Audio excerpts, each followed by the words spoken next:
So നമ്മൾക്ക് number 3 പോകാം. ഇതായിരുന്നു സെൽഫ് സ്റ്റഡി പോസിബിൾ ആണ്.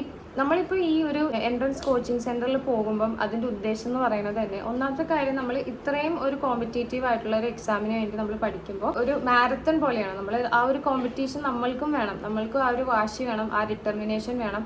ഇതിനൊക്കെ വേണ്ടിയിട്ടാണ് നമ്മൾ കോച്ചിങ് സെന്ററിൽ പോണത്. അതായത് നമ്മൾ ആ കോച്ചിങ് സെന്ററിൽ ചെന്ന് അവിടുത്തെ ഓരോ എക്സാം എഴുതുമ്പോഴും അവിടുത്തെ ഓരോ കുട്ടികളെ കാണുമ്പോഴും നമുക്ക് മനസ്സിലാവും, നമുക്ക് നമ്മളെ തന്നെ പറ്റി തന്നെ ഒരു ധാരണ ഉണ്ടാകും. ഓരോ എക്സാം കഴിയുമ്പോഴും നമുക്ക് നമ്മുടെ ഒരു റേഞ്ച് ലൈക്ക് ഒരു റാങ്ക് നമ്മൾ കമ്പയർ ചെയ്യല്ല, പക്ഷെ നമുക്കറിയാലോ ഇപ്പം കേരളത്തിൽ ഇത്രയും പേരുടെ റാങ്ക് അനുസരിച്ചിട്ടാണ് നമുക്ക് കോളേജ് കിട്ടാൻ പോകുന്നത്. അപ്പൊ അതിന്റെ ഒരു മിനി വേർഷൻ നമുക്ക് കോച്ചിങ് സെന്ററിൽ നമുക്ക് മനസ്സിലാകും. എന്നാൽ നമ്മൾ ആ ഒരു റെഗുലർ ട്രാക്കിൽ കൂടെ തന്നെ നമുക്ക് പോകാൻ പറ്റും.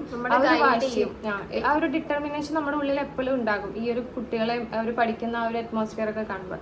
രണ്ടാമത്തെ കാര്യം ഇപ്പം ഈ പറഞ്ഞ പോലെ തന്നെ നമ്മൾ ഈ എക്സാം എഴുതി കഴിയുമ്പോൾ നമുക്ക് തന്നെ ഒരു സെൽഫ് ഇവാലുവേഷൻ ഉണ്ടാകും. നമ്മൾക്ക് എത്രത്തോളം മാർക്ക് ഉണ്ട്, അല്ലെങ്കിൽ എത്രത്തോളം നമുക്ക് ചാൻസ് ഉണ്ടെന്നുള്ളതൊക്കെ, അല്ലെങ്കിൽ എത്രത്തോളം നമ്മൾ ഇനിയും പഠിക്കാനുണ്ടെന്നുള്ളതിനെ പറ്റിയിട്ടൊക്കെ നമുക്കൊരു ധാരണ ഉണ്ടാകും.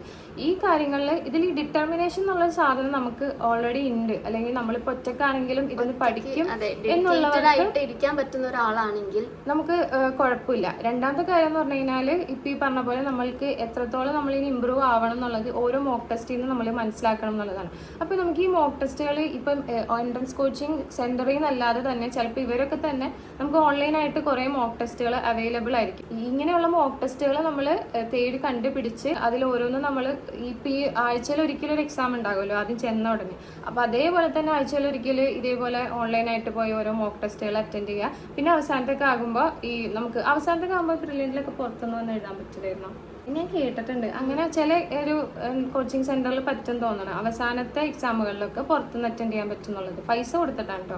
അതല്ലാന്നുണ്ടെങ്കിൽ ഇതേപോലെ ഓൺലൈനായിട്ടുള്ള മോഡൽ എക്സാമുകൾ മോക്ക് ടെസ്റ്റുകൾ ഒരുപാട് അവൈലബിൾ ആണ്. അപ്പം അതൊക്കെ നമ്മൾ നേരത്തെ തന്നെ നോക്കി വെക്കണം. അതൊക്കെയാണ് അതിൻ്റെ ഒരു കാര്യം. അതായത് നമ്മൾക്ക് ഒരാളിങ്ങനെ റെഡിമെയ്ഡ് ആയിട്ട് കൊണ്ടുതരാനുണ്ടാവില്ല, നമ്മൾ തന്നെ ഇതൊക്കെ നേരത്തെ തന്നെ നോക്കി വെച്ച് ഓരോ മോക്ക് ടെസ്റ്റുകളെയും അവരുടെ സൈറ്റുകളെയൊക്കെ പറ്റി നേരത്തെ തന്നെ റിസർച്ച് ചെയ്ത് അത് നമ്മൾ എല്ലാ വീക്കിലും അറ്റൻഡ് ചെയ്യണം, അല്ലെങ്കിൽ എല്ലാ ദിവസവും അറ്റൻഡ് ചെയ്യാൻ പറ്റുന്ന രീതിയിൽ അതിനെ ഒന്ന് ഓർഡർ ചെയ്ത് വെക്കണം, ഷെഡ്യൂൾ ചെയ്ത് വെക്കണം. ഇപ്പം ഇത്രയും കാര്യങ്ങൾ നമുക്ക് ചെയ്യാൻ പറ്റുന്നുണ്ടെങ്കിൽ of course self study possible ആണ്. കാരണം ഇപ്പം ഈ കോച്ചിങ് സെന്ററിൽ ചെന്ന് കഴിഞ്ഞാലും പഠിക്കുന്നത് നമ്മളാണല്ലോ, നമ്മൾ പഠിക്കുന്നതനുസരിച്ചാണ് നമ്മുടെ മാർക്ക് വയ്ക്കുന്നത്. അപ്പോൾ അതുകൊണ്ട് സെൽഫ് സ്റ്റഡി പോസിബിൾ ആണെന്ന് വെച്ച് കഴിഞ്ഞാൽ ഓഫ് കോഴ്സ് പോസിബിൾ ആണ്. ഒരുപാട് നമ്മൾക്ക് ടഫായിട്ടുള്ള സിലബസുകൾ അല്ലെങ്കിൽ അങ്ങനെയുള്ള കാര്യങ്ങൾ ഒഴിവാക്കി മാറ്റിയിട്ടുണ്ടല്ലോ. അപ്പോൾ അതുകൊണ്ട് തന്നെ നമുക്ക് ഒറ്റക്ക് വായിച്ചാലും മനസ്സിലാവുന്ന പോർഷൻസ് ഒക്കെ തന്നെ ഇപ്പോൾ ഉള്ളൂ. അതിനെ റിപ്പീറ്റഡ് ആയിട്ട് ഇരുന്ന് വായിക്കുക, അല്ലെങ്കിൽ നമ്മൾ പിടിച്ചു നിർത്തി നമ്മൾ ക്വസ്റ്റ്യൻസ് ഒക്കെ ചെയ്യാന്നുള്ളതേ ഇതിൽ വരുന്നൊരു ടാസ്ക് ഉള്ളൂ.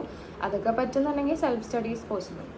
ഓൾറെഡി കുറേ ചോദിച്ച ഡൗട്ട്സ് ഉണ്ട്, അത് ബാക്കി വീഡിയോ ആയിട്ട് നമ്മൾ ചെയ്യുന്നതാണ്. ഇനി കൂടുതൽ എന്തെങ്കിലും ക്വസ്റ്റ്യൻസ് ഉണ്ടെന്നുണ്ടെങ്കിൽ ഒന്നില്ലെങ്കിൽ നിങ്ങൾ വീഡിയോൻ്റെ കമൻസിലാണ് ചോദിക്കുക. ഇപ്പം അതിന് മടിയുള്ളവരാണെന്നുണ്ടെങ്കിൽ ഞങ്ങൾക്ക് ഒരു ഇൻസ്റ്റാഗ്രാം പേജ് ഉണ്ട്, TTCS Vote എന്നൊക്കെ പറഞ്ഞിട്ട് ഞങ്ങൾ ഇവിടെ എവിടെയെങ്കിലുമൊക്കെ മെൻഷൻ ചെയ്തിട്ട്. അപ്പോൾ അതിൽ പോയിട്ട് നിങ്ങൾ പ്രൈവറ്റായിട്ട് ക്വസ്റ്റ്യൻ ചോദിച്ചാൽ മതി, ഞങ്ങൾ അതിനുള്ള ഉത്തരം തരുന്നതായിരിക്കും.